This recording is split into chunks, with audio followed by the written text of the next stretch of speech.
ძალიან კარგი იყო ის, რომ დამაფიქრა რამდენად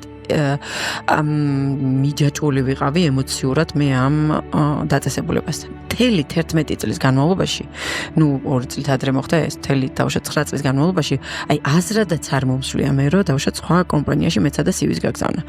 როცა სხვები რომ გადადიოდნენ და რაღაცა მიკვირდა და დაჟე განსჯიდი ჩემს ტვინში, რომ აი როგორ შეიძლება ხარ როგორ აკეთებენ ამას. აი როგორ გაკეთებენ ამას და მივხვდი, რომ ფაქტიურად ეს ინსტიტუცია იყო ჩემს პიროვნებასთან გაიგივებული და აი ამ სიტუაციამ დამაფიქრა ზუსტად მე რა იყო პროგრამის შენთვის დედა თუ მამა? ფაქტიურად მე ვიყავი და იმდენად პიროვნულად მივიღე ეს, რომ იმას ვერ ხვდებოდი, რომ იმათთვის მე ვარ ჩვეულებრივი შემოსავლის წყარო, რომელიც იმ მომენტში კარგად მუშაობდა და ჩემით აკეთებდნენ რაღაც საქმეს. მაგრამ მე საერთოდ სხვანაირად ვაიგივებდი ამ ყველაფერს. ერთი არის სულ ვიძახი იმას, რომ ერთია რომ შენ საქმეს რასაც არ უნდა აკეთებდე და სადაც არ უნდა იყო, რომელ ინსტიტუციაში არ უნდა იყო, აუცილებლად სიყვარულით უნდა აკეთებდე, რომ იყო წარმატებული და გამოგივიდეს ეს ყველაფერი. მაგრამ მეორეა რომ ემოციურად ისე მიეჯაჭო, რომ იმათი რაღაცნაირი არაპოპულარულმა გადაწყვეტილებამ წლების განმავლობაში დაგაზარალოს ისე, რომ ჩემი ყოფილი მეუღლე ფიქრობდა, რომ ჩვენი ურთიერთობის გაფუჭების ერთ-ერთი მიზეზი იყო ეს. ანუ იმდენად დავზარალდი მე ემოციურად, მაშინ ახლა კი დაიყო თუ არ იყო ეხლა დღევანდელი გადმოსახედი. რეაბილიტაცია ვერ გავიარე ძალიან ბევრი წლების განმავლობაში.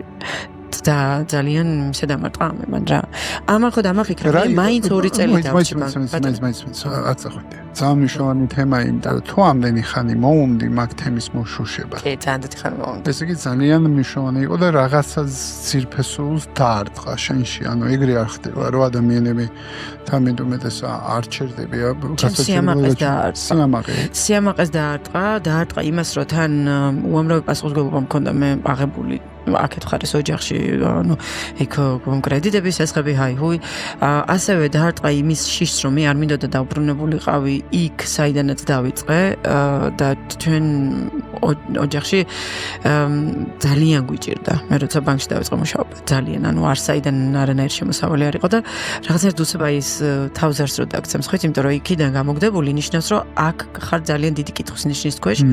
აქ აგრძელებ თუ არა შენ ან იგივე პოზიციაზე კი არა და ზოგადად საერთოდ ბანკში აგრძელებ თუ არა მუშაობას.